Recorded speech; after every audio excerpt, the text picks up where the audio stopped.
جماعت کی دلیل آپ کو دے رہا ہوں، یہ بخاری کی حدیث ہے، آپ بعد میں چیک کر لیجئے گا، حدیث نمبر میں بتاتا ہوں، 3606 نمبر حدیث ہے، حدیث نمبر 3606۔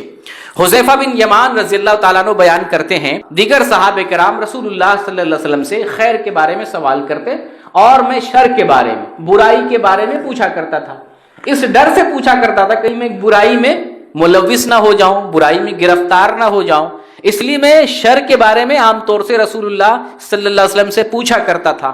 وہ بیان کرتے ہیں کہ میں نے رسول اللہ صلی اللہ علیہ وسلم سے کہا، اے اللہ کے رسول، پہلے ہم زمانے جاہلیت میں تھے، شر کے زمانے میں تھے، پھر اللہ تعالیٰ نے ہمیں ہدایت دی، ہمیں خیر دیا تو ہم اسلام میں داخل ہوئے۔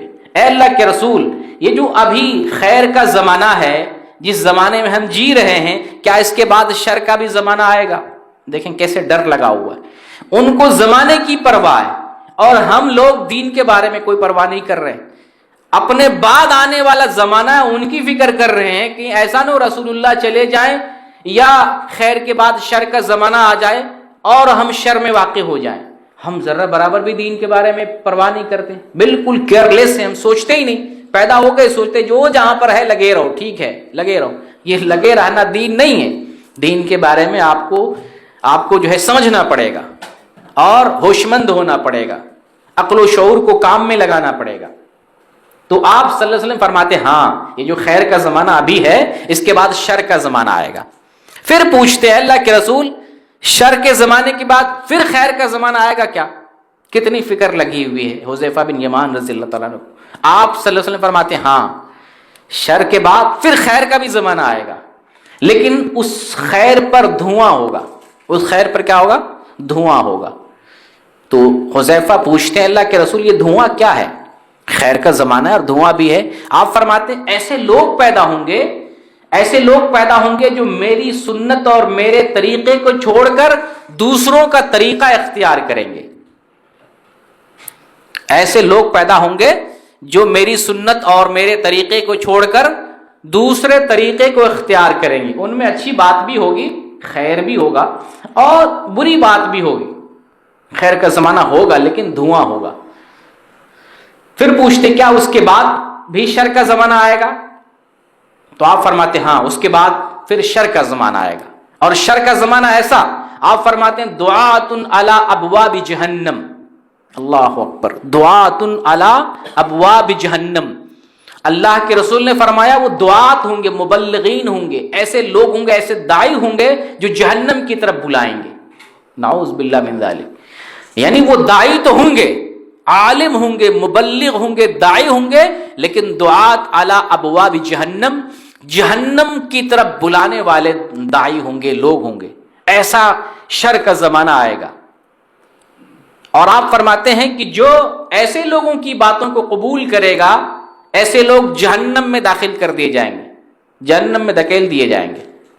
پھر پوچھتے ہیں اللہ کے رسول ان کی کچھ علامت بتائیے تاکہ ہم بچ سکیں۔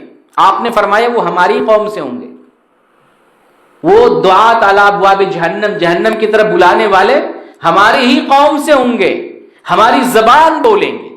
پھر پوچھتے ہیں اللہ کے رسول اچھا ہمیں نصیحت کیا کرتے ہیں؟ ایسے لوگوں کو پائیں، ایسے زمانے کو پائیں تو آپ ہمیں نصیحت کیا کرتے ہیں، ہمیں کرنا کیا چاہیے؟ آپ فرماتے ہیں تم مسلمانوں کی جماعت کو لازم پکڑو، یہ ہے اہل السنہ والجماعہ، مسلمانوں کی جماعت کو لازم پکڑو اور مسلمانوں کے امام کو لازم پکڑو۔ آپ نے دو بات فرمائی، جماعت کو اور امام کو لازم پکڑو۔ امام سے مراد کون؟ نماز پڑھانے والا، یا جو ہے امام ابو حنیفہ، امام شافعی، امام مالک، امام احمد بن حنبل، وہ امام کون؟ امام امام سے مراد حاکم، بادشاہ، خلیفہ۔